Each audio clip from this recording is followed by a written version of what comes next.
Here's your First Warn Weather forecast first, sponsored by Anderson Collision Center. Visit driveanderson.com. It's still a very warm afternoon across the state line. Temperatures at this time around are still in the low 90s in a few spots and in the upper 80s for the rest of us. 91 right now the current temperature in Rockford, 90 degrees in DeKalb, 91 Sterling, 88 in Rochelle, 89 in Freeport, 85 the cool spot up in Monroe, Wisconsin right now. We have some storm activity that has remained in southern Wisconsin along and closer to a warm front that has lifted through the area overnight. All of that storm activity right now is closer to Madison and Milwaukee areas as well as areas north of that. Has remained so far at this time further off to the north, and that will remain the case at least in the shorter while, but we do hold on to chances for a few more storms as we head closer into the evening hours and into the early overnight. Temperatures will only fall back down into the low 70s as we hold on to a lot of that humidity as well. We have more storm chances on the way, including a threat for some severe weather tomorrow evening. I'll break down the timing of those storms coming up in your most trusted forecast a little later. The suspect in the murder at Pin & Meats is back in court. He's asking the judge to let him change his plea to not guilty.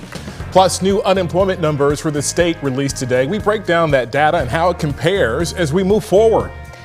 And a Belvedere man trains for a grueling competition, the physical and mental transformation he went through to run the Tahoe 200. Live from WTVO 17. This is Eyewitness News at 5. Good evening, I'm Mimi Murphy. And I'm Wendell Edwards. Thanks for joining us today. The man who admitted to killing a local grocery store employee was back in court for his sentencing, but that sentencing was put on pause. The store even closed to support Peggy Anderson's family. Instead, the case is being pushed back. William Jones initially pleaded guilty to the murder earlier this year, but last week he filed a motion withdrawing that plea. Anderson was killed on January 11, 2023. Police found her at the back stairway of Pin & Meats. Authorities say Jones robbed and shot Anderson. Jones was arrested the next month in Alabama. The judge will consider his motion to withdraw the guilty plea next Thursday. Tonight, Freeport police investigate after shots were fired in a driveway. Just after 9 last night, officers were called to a home on West Empire Street. Police say that 2 guys got into a fight and one of them fired shots towards the other. The suspect then drove off in a silver SUV. No one was hurt and there was no damage. Officers were able to locate evidence on the scene. Authorities say this was not a random act of violence and that this is an ongoing investigation. The Supreme Court says the federal government can prevent domestic abusers from having guns. The court also ruled the Second Amendment allows for disarming people who pose a credible threat to the safety of others. Today's decision upholds a 1994 gun safety law that a federal appeals court had struck down. It stemmed from a case involving a Texas man who was accused of hitting his girlfriend and threatening to shoot her. The justices ruled 8-1 in the decision. Clarence Thomas was the lone dissent. A new bill in the Illinois General Assembly would make it a felony for government officials to fly the American flag like this, upside down. This comes after Homer Township, northwest of Joliet, flipped its flag upside down in response to former President Donald Trump's conviction. Democratic Representative Harry Benton of Plainfield introduced this bill. It would amend the state's already Flag Display Act to explicitly prohibit flipping the American flag. Any official who knowingly does could face up to 3 years in prison. The unemployment rate in Illinois increased slightly last month while the number of jobs rose. That's according to new data from the Illinois Department of Employment Security. The unemployment rate sits at 4.9%, up from 4.8% in April. That rate is also higher than the national average, which sits at 4%. Illinois did add nearly 13,000 jobs in May. The industries with the largest growth were private education and health services, government, and hospitality. New affordable housing is coming to Beloit. Tonight, the city council approved 2 new housing projects. The 2 will cost a combined $6 million. 149 units in total are planned to be built. 130 of them will serve low to moderate income people. A 55-unit development will be built on Riverside Drive. A 94-unit complex will be built on Eagles Ridge Drive. The city says there is an unprecedented demand for affordable housing in the community. These 2 plans could hope to change that. The city has not announced yet, though, when it expects those plans to be completed. A Belvedere man goes on the trek of a lifetime, a 200-mile ultramarathon through the wilderness of Nevada and California. Eyewitness News reporter Blake Dietz met with this superhuman, call him Superman. Blake, he says this was more than just about the race. Yeah, Wendell, Mimi, I sat down with Brad Gorski just days after he flew back from Nevada. He tells me this run has been a life goal for years, and it certainly wasn't easy to achieve. The Tahoe 200 took Gorski 200 miles and over 35,000 feet across the Sierra Nevada mountains.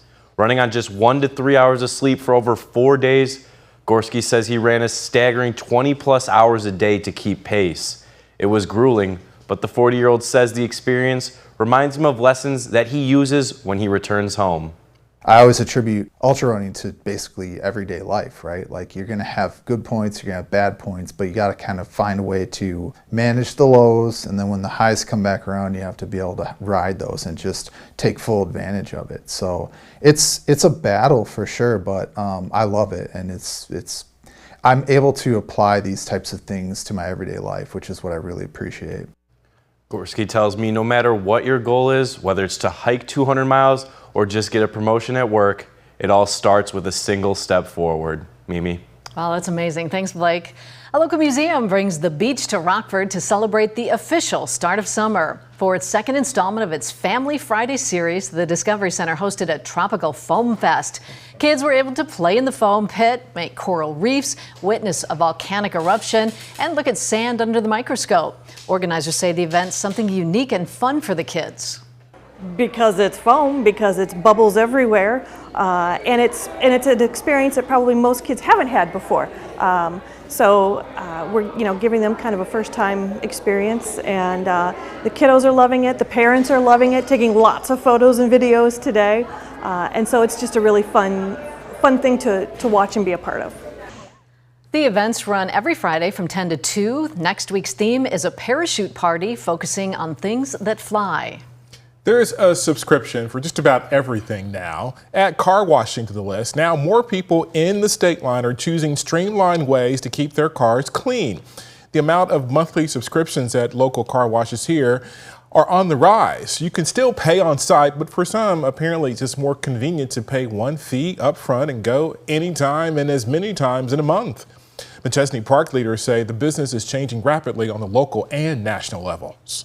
For those who own car wash businesses, there's typically lower overhead costs, and there's many franchising opportunities of so many different brands that they can choose from. The Tommy Express Car Wash in Loves Park and the two Mr. Car Wash locations in Loves Park and McChesney Park offer $20 monthly subscriptions. An Illinois man won $1 million in the Illinois lottery using numbers to honor his late wife. The ticket matched all 6 numbers in the Lotto 1 game. That's where you get an extra chance to win big money. The man from Wadsworth and his adult children picked the 6 numbers in the game that held significance to the loss of their loved one. The ticket was purchased at a BP gas station for the May 20th drawing. The gas station will get 1% of the prize, amounting to $10,000. Well, good for them and honoring her. The Surgeon General continues to push for warning labels on social media apps. Up next, Republicans and Democrats say they're on the same page when it comes to the dangers of the platforms. Plus, the Rockford Public Library prepares to open its new facility. A look at what we can expect. That's coming up tonight at 6. Our temperatures have warmed once again into the 90s for many of us across the state line, with another day with similar temperatures expected tomorrow, but more storm chances are on the way as well, including the threat for severe weather. I'll break down when we could see those coming up in just a few minutes. You're watching Eyewitness News, your home team, with Mimi Murphy, Wendell Edwards, Scott Leber, and meteorologist Jordan Wolf. Senators on Capitol Hill are still fired up over the Surgeon General's op-ed on social media warning labels, and now they're talking about it in Congress. Democrats and Republicans say the dangers of social media to our children warrant congressional action, and they are ready to cooperate with the administration to do just that. Washington correspondent Basil John reports. Social media as designed today is a dangerous product. South Carolina Republican Senator Lindsey Graham says it's about time Congress take action against the dangers of social media after the Surgeon General called for social media warning labels. I totally support what he's saying. The only way to implement warning labels of any kind is through congressional action, and Graham says the numbers justify it. We've seen suicide rates among teenage girls go fairly dramatically, depression among the younger population. And he's not alone, as some Democrats like New York Senator Kirsten Gillibrand see this as the opportunity for Congress to do something. We have to keep trying, and I think that the Surgeon General's approach is a good step. Gillibrand is also pushing for regulation because of criminal organizations that target kids online by posing as young girls and solicit nude photos for ransom. And say, we're going to publish these if you don't give us money. And one young boy, 17-year-old, just succumbed to suicide because of it. In his 3 years in the role, the Surgeon General has spoken to lawmakers about social media dangers. And he told me this week he wants Congress to take the next step and not just verbally support his call for warning labels. What we have to do is finish the deal. We've got to get something across the line and actually implement it. Even with congressional approval, tech companies would likely challenge warning labels in the courts. Reporting in Washington, I'm Basil John. Another hot day in the state line as temps made it back into the 90s. Yeah, well, after the break, Jordan tells us about our rain and thunderstorm chances heading into the weekend.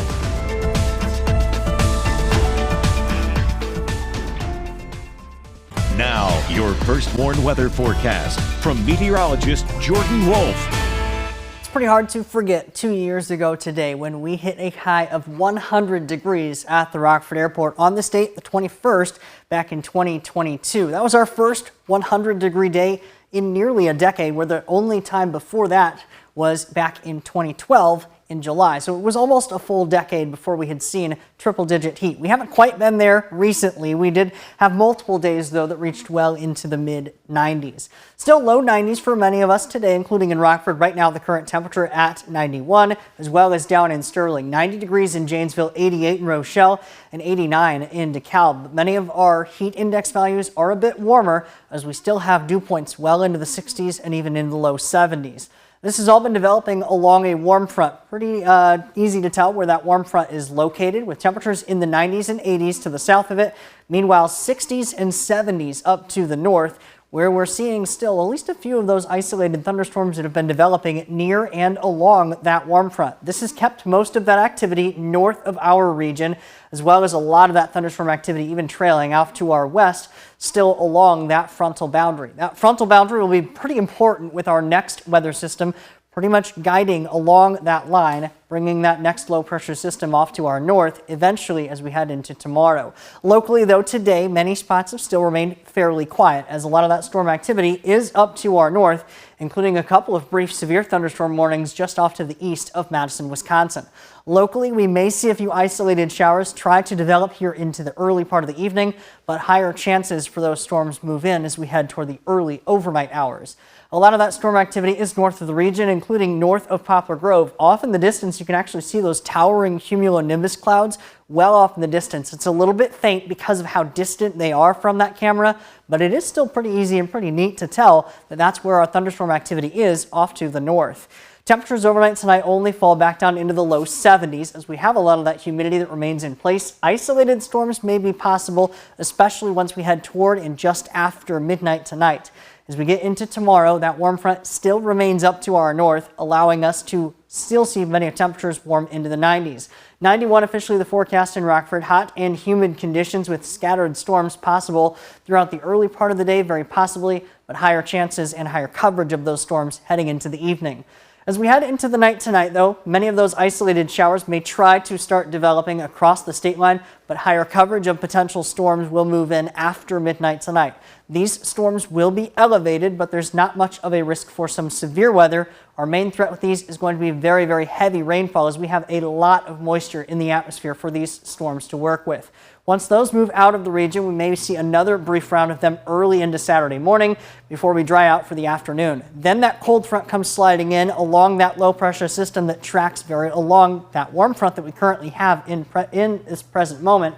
That cold front will bring us those chances for some strong to even severe storms as we head into tomorrow evening and going into the early hours of tomorrow night. Those storms will mainly pose a risk for some damaging wind gusts as well as a brief tornado or two, along with a low threat for some hail. Level 2 out of 5 risk for severe weather from the Storm Prediction Center is indicated there for Saturday evening and going into Saturday night. The good news is that cold front will bring our moisture and bring our humidity down a little bit. It'll also bring our temperatures into the 80s, close to and just above seasonal averages for this time of year, including overnight lows back down in the 60s. But we warm again as we get into Tuesday in the 90s. That does bring us our next storm chance. But guys, as we close out the week, we are looking much more comfortable and much more close to average. Jordan, thank you. Scott's in next with sports. There wasn't much positive happening for the Cubs today at Wrigley Field. Scott looks back at a rough start to their weekend. And can the Edmonton Oilers continue their amazing comeback in the Stanley Cup Finals tonight? We'll hear from their leader next. Now sports with sports director Scott Lever. Shota Imanaga had one of the best starts to a season that any Cubs pitcher has ever had, but is the league starting to figure him out a bit? He was hit hard today for the third time in his last 5 outings. Today it was the Mets who took it to him. In the top of the first, veteran J.D. Martinez jumps on Shota's pitch. That goes out of the yard with 2 men on, spotting the Mets a 3-0 lead right off the bat. In the second inning, Francisco Alvarez does the same. Only that was a solo home run, and the Mets led it 4-1. Could Shota settle down? Well, that wasn't happening. Brandon Nimmo also hammers a Shota pitch in the second inning.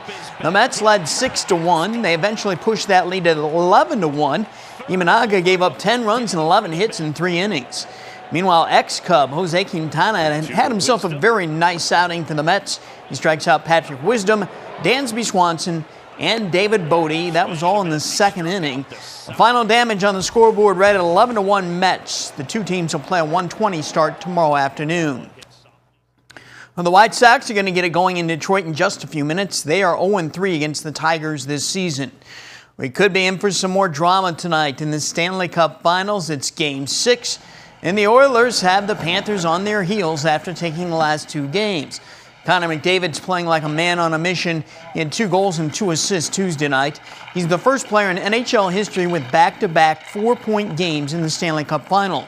All he cares about, though, is getting a win tonight and sending this thing to a Game 7.